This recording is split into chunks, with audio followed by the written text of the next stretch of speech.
pour vous, le député, le parlementaire étaient déjà des justiciables comme les autres?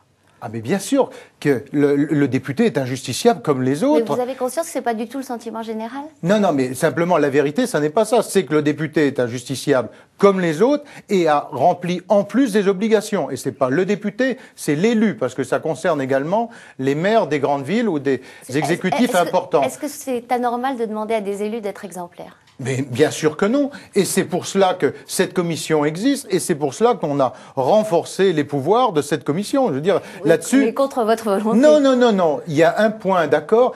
Moi, je ne sombrerai jamais dans la démagogie du tous pourri qui fait les grandes heures du Front National. Et ça, c'est un débat où on ne m'entendra jamais. Et donc, là-dessus, il faut de temps en temps avoir...